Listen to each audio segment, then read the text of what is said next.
With all the talk today regarding O scale and command control systems and which is better, DCS or Legacy, and what control systems can run what, I thought I'd go backwards a little bit and cover something that I haven't seen on YouTube, particularly that is another option to using two different brands on the same system. In this case, it'd be running MTH DCS locomotives conventionally via the Legacy handheld remote. And you can operate most of the features, the couplers, the whistle, the bell, all by the Cab 2 remote. And you do this by adding an extra component. Now, this is the older uh, Lionel TPC 400. They also had a 300. That's the wattage rating. The 300 is good for, one brick. This one is good for up to two bricks. They basically operate the same way. This is older technology. I bought these 15 years ago when I first started going. I really didn't need it at that time. And I've been debating back and forth because on my TMCC Legacy layout, all it really advantages that it gives me an emergency power shut off from the remote. So I decided I've been hemming and hawing, and I've had Rail King engines. When I first started out, I did semi-scale. I had some Line Master stuff, and I had a few Rail King pieces I tried out and ran with this conventionally, and they ran very well. The slow speed is respectable. They smoked good, and the sounds you could get, the crew talk and all that, and not bad. I mean, we can argue brands, but when it comes to running a conventional locomotive and getting good results out of the speed control, I think MTH has an upper hand there. Their stuff seems to run better conventionally, in my opinion, than a lot of the Legacy stuff or the Lionel stuff.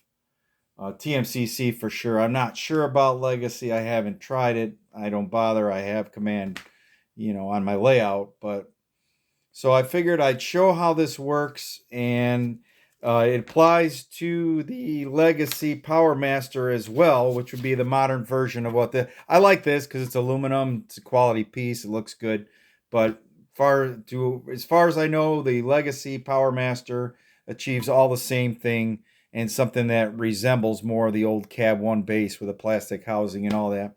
But it too allows you to access some of the DCS features and run an MTH locomotive conventionally. And they even give you a chart inside the manual in either case that gives you key specifics to, pull up certain functions using your handheld. So, and it works for QSI, PS1, 2, and 3. While 3 isn't indicated on here, most of the PS3 features are the same as PS2, so it works just the same. And I've been wanting an Alco. I model Steam, but I wanted a crusty sounding Alco for my layout, and I've been going back and forth with these RS1s that Rail King, MTH Rail King came out with, and I really wanted the New York Central one with the lightning stripe. They are nowhere to be found, and it's understandable. It's a great little locomotive. It's affordable. The sound is phenomenal. I think as far as diesel sounds go, especially when you get something like an Alco, MTH might have a better edge. They seem to capture more of that. All the Lionel Alcos I've experienced sounded good in the lower RPMs, and then once the thing started going around the layout, it just kind of turned into more of a drone, and you lose some of the uniqueness of all the noises, the rattles, the clanks, of whatever. MTH seems to capture that. My only thing about this is I got a Pennsy instead. It was the only one I could find, and I model Pennsy as well.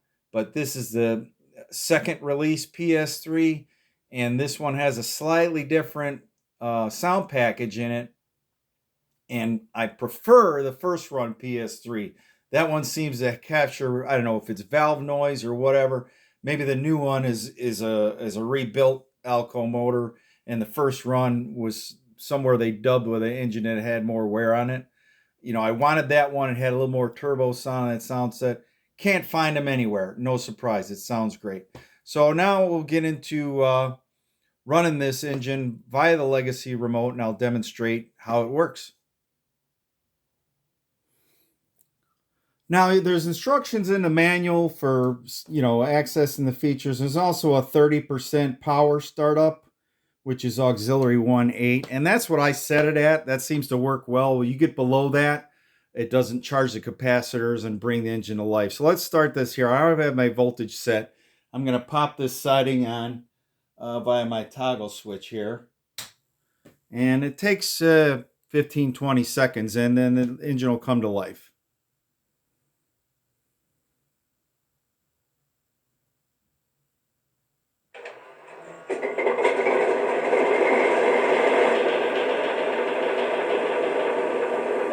And all the features work just like I have my Legacy handheld in hand.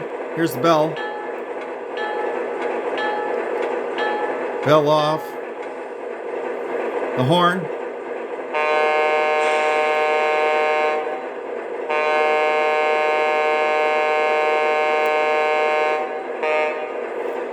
And we can also do the crew talk. That's Get B&B to check that out. Well, that's automatic, but you could do auxiliary 1, 2 will bring up the crew talk. And there's a delay. All right, let's see what these orders have in store for us today.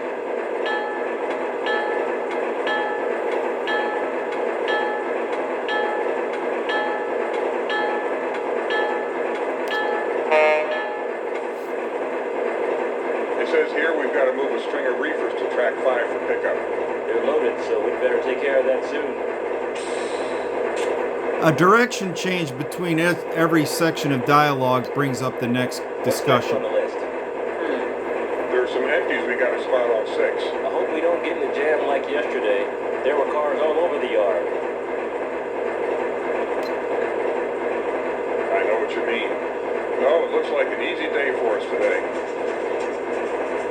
All the trains are put together, more or less. We just have to spot them on the ready tracks. That's good. Maybe I'll get home for dinner on time.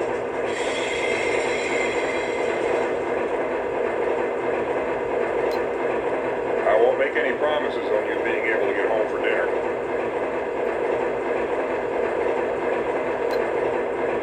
Let's just hope the switch tender is awake today. Right. That guy had the yard backed up for hours yesterday. Was he new? It's the boss's nephew. I see.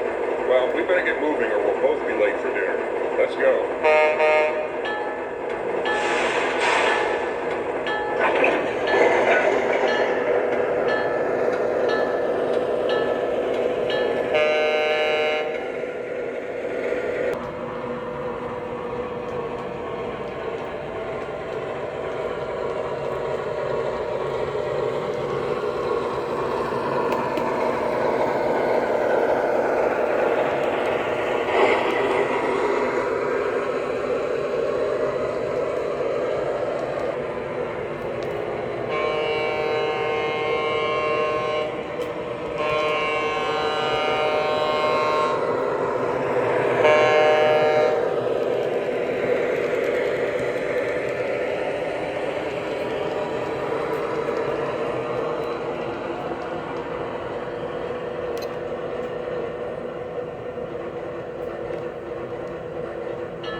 Okay, so that's it. And this thing runs great. It's a little stiff right now. It's only got about 5 minutes of run time on it, but I honestly think I can actually, this thing, I think it'll switch just fine. Oh, I have to demonstrate the couplers. One more thing I forgot.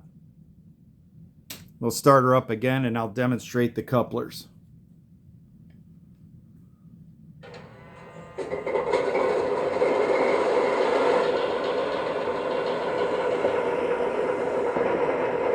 Okay, let's see. Front coupler. There's a delay, but it works. There you go. Rear coupler. Delay. Open. There you go. So really, for an engine that is running conventionally, it's real close to being, command control. So it's not a bad deal, and the engine is affordable, but it makes one consider, this is an option for folks that don't want to add DCS, don't want to do the iPad thing. A lot of that stuff's getting more expensive. You can add a Legacy Power Master and have these basic functions. If there's something that MTH offers that you like, you can get it on the layout. And like I said, MTH has done a fine job with the speed control. This stuff runs really, this thing runs really slow for being under conventional control. The smoke works well. Obviously, once you get going and you get some more voltage to the track, it works better than when you're sitting still, because sitting still are about 8 volts, but this thing will go down the track, 9 volts or whatever. It doesn't use a lot of voltage. I'm sure if I have a train pulled to it, it'll draw more, but I have the smoke set about 3/4. You could probably just see it on the video. Not one of these people likes big, huge clouds of smoke. I just want enough out there so you can see it. And so I'm real happy with the way this works with my TPC unit. And whether you track one of the old TPC units down, I think generally speaking, these are going, like everything else these days, these are inflated in spite of their age, because now the secondary market, folks think they're rare, whatever, because you can't get them. So I would probably lean towards the Legacy Power Master. And on top of that, the Legacy Power Master acts like a command controlled component where there's no wiring directly needed to your Legacy base like a TPC unit, which is not a big deal. It's just a small 2-wire connection. But the Legacy base communicates over the wire to the old TPC units because they don't have the antenna capability of the new Legacy Power Master. So, and I think the Legacy Power Master, I'm not sure what they are now, but I think at one time they were maybe, half or at least 30% less than these old TPC units because folks are raising the prices. So I hope this helps people out. And you can also run, if you address your track conventionally, if there's keystrokes, you can pull the track up conventionally and then you have voltage at the track. And after that, it's actually possible to address one of your command control TMCC Legacy engines and operate it. It's not ideal situation. It's called transition command control, but it does work. And what you do at that point is you toggle back and forth between the keystrokes for command. So you'll hit engine 22 and then you can blow your whistle and all that. And then when you want to change or access anything conventionally, then you hit your TR, your track number, and then your conventional voltage strokes, and then you can blow the whistle, operate the coupler, and then you cycle back. When you want to run the command engine, you hit engine and then address it. So really what you do is you address the track, you address the TPC unit or Legacy Power Master in conventional mode, and that allows you to access the conventional controls for the MTH locomotive. And then once there's voltage at the track, the Legacy engine is just looking for the command signal. So you just address that normally. So it's like anytime you run a conventional engine, you're addressing it conventionally via the TPC or Legacy Power Master. So really, it ain't a bad deal. I like the sounds of this engine. I had an older diesel, and MTH makes quality stuff. And I considered an Atlas RS1, older one. Those things go for $100 more than these.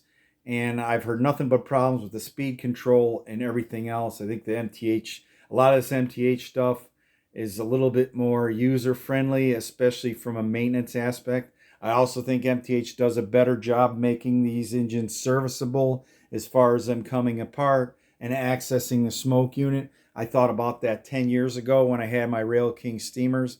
They, when you open it up, it's all simple and it's all there. Your smoke unit, there's not, Lionel's getting in where they're mounting smoke units underneath the boiler and stuff like that. And I understand we have to have that to have all these features, but then it makes it more difficult when you have to service a smoke unit. This thing here, you just pop the top off, unscrew the top of the smoke unit, rewick it, put it back together, and you're back in business and everything is there. And there's not a ton of wires in the way. There's not a ton of boards in the way. So without getting too far carried away here, but that's an option for folks like myself, whether you're using Legacy or TMCC. Now, I don't think the Legacy Power Master will work with a TMCC handheld, but I'm not sure. Don't quote me on that, but I would do some digging if that was some. Otherwise, you can look up one of these TPC units.